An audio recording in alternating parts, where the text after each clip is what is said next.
ഹേ every one, അപ്പോൾ ഇന്നൊരു get ready with me ആണ്. അപ്പോൾ പനി മേടിച്ച ഗെറ്റ് റെഡി വിത്ത് മീ ആണ്. അപ്പോൾ ഒന്ന് ബാങ്കിൽ പോകണം. അപ്പം ബാങ്കിൽ പോകുന്നതുകൊണ്ട് തന്നെ വലിയ മേക്കപ്പും കാര്യങ്ങളും ഒന്നുമില്ല. മോയ്സ്ചറൈസിങ് ക്രീം ഇട്ടു, സൺക്രീം ഇട്ടു. അതിന് ശേഷം പൗഡറാണ് കേട്ടോ ഇടുന്നത്. ആക്സിൻ്റെ പൗഡർ ഇട്ടു. എന്നിട്ട് നമ്മുടെ കുഞ്ഞു പിള്ളേരെ പൗഡർ ഇടിക്കത്തില്ലേ, മറ്റേ സ്പോഞ്ച്, ആ സ്പോഞ്ചിനാണ് കേട്ടോ ഞാൻ പൗഡർ ഇടുന്നത്. അതാകുമ്പോൾ നല്ല അടിപൊളി സെറ്റായിട്ടിരിക്കും. അതിന് ശേഷം ലിപ്സ്റ്റിക്ക് കൊണ്ട് തന്നെ ഒരു ഐ ഷാഡോ ഇട്ട് കൊടുക്കുകയാണ്.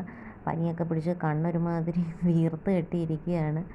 എന്നിട്ട് ഐലൈനർ ഞാൻ എപ്പോഴും എഴുതും കേട്ടോ, കാരണം ഒരുമാതിരി ഉറക്കം തൂങ്ങിയ മട്ടിലിരിക്കും. അപ്പം പിന്നെ ലിപ്സ്റ്റിക്ക് ലാസ്റ്റ് ഇട്ട് കൊടുത്തു. ലിപ്സ്റ്റിക്കൊക്കെ ഇളകിയിരിക്കുകയാണ്, യൂസ് ചെയ്ത് ഈ ഒരു പരുവത്തിലായിട്ടുണ്ട്. എന്നിട്ട് ലിപ്സ്റ്റിക്കൊക്കെ ഇട്ടിട്ട് ഒരു കുഞ്ഞു പട്ടീഷൊക്കെ ക്യാമറയുടെ മുന്നിൽ കാണിക്കുന്നുണ്ട്. എന്നിട്ട് ലാസ്റ്റ് മുടിയാണ് കേട്ടോ കെട്ടിയത്. അതൊരു സൈഡ് പഫ് ആയിരുന്നു, എപ്പോഴും കെട്ടുന്ന ഹെയർ സ്റ്റൈൽ തന്നെയാണ്. എന്നിട്ട് റെഡ് ഒരു തട്ടും ഇട്ട് കൊടുത്തു. അതിന് മാച്ചിങ് ആയിട്ടുള്ള വളയും മോതിരവും ഇട്ടു. അപ്പോൾ ഇത്രയേ ഉള്ളൂ ഇന്നത്തെ ഒരു സിമ്പിൾ മേക്കപ്പ്. അപ്പോൾ ഇന്നത്തെ ഈ വീഡിയോ ഇഷ്ടമാവുകയാണെങ്കിൽ ലൈക്ക് ചെയ്യുക, ഷെയർ ചെയ്യുക, കൂടാതെ തന്നെ ചാനലൊന്ന് സബ്സ്ക്രൈബ് ചെയ്യുക.